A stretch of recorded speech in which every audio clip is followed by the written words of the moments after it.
NDF in parts of the Western Cape. We can speak to John Cloete, co-founder of the Western Cape United Safety Front. He joins us via Skype this lunchtime.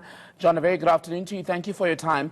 We'll talk about your reaction to the looming deployment of the military in parts of Cape Town, but I want us to begin with the work that you are doing against gangsterism in the Western Cape. Good afternoon, and thank you for the opportunity and to your viewers.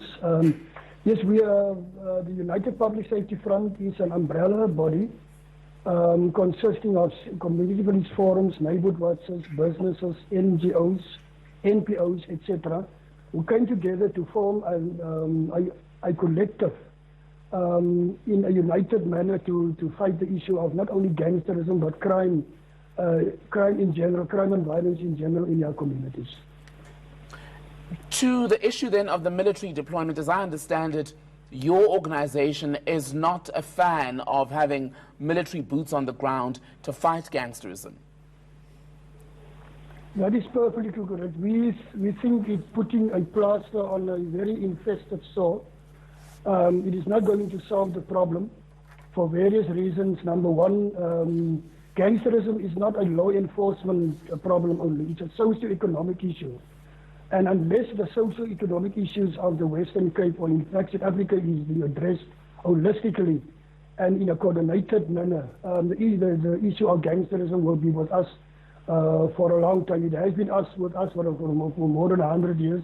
It will certainly be with us for another 100 years. So the deployment of the army is not going to solve the problem. Allow me to put to you, John, a question that I put to someone else that we had on this topic yesterday, this time, and that is around, yes, the socio-economic issues that bedevil these parts of the Western Cape, as well as the security issue, which has now necessitated the presence of the military along with police to really get gangsters off the streets. Is it possible to do one before the other, or do they have to happen concurrently? It will have to happen concurrently.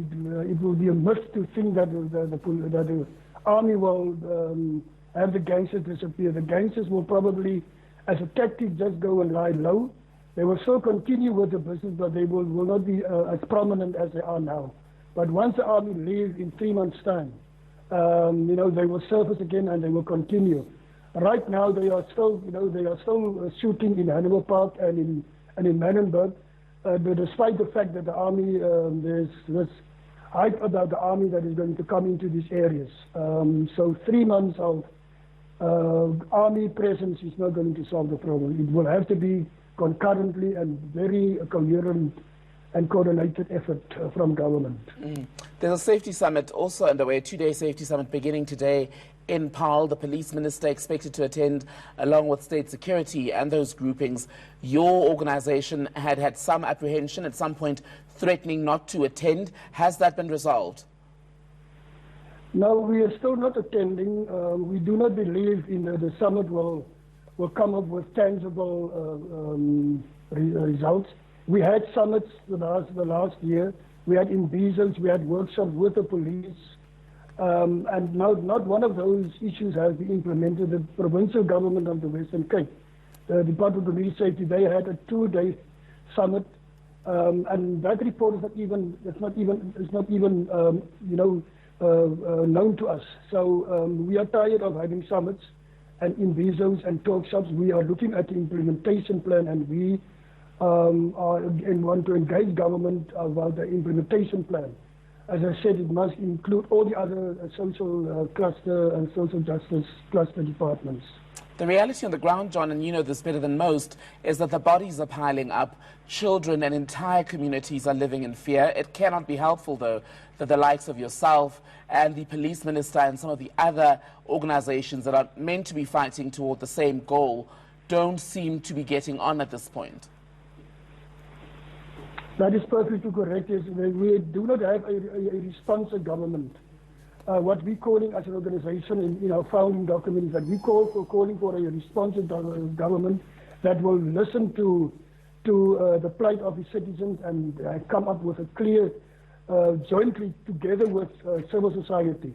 Government alone, it has now proven, bringing the army, has now proven that the police cannot cope with the lawlessness in our communities.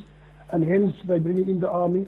But they're also not responsive to ideas and to plans from civil society, and that is our biggest challenge. That we do not have a responsive government, not provincially and not nationally. All right, John, thank you so much for your time this afternoon.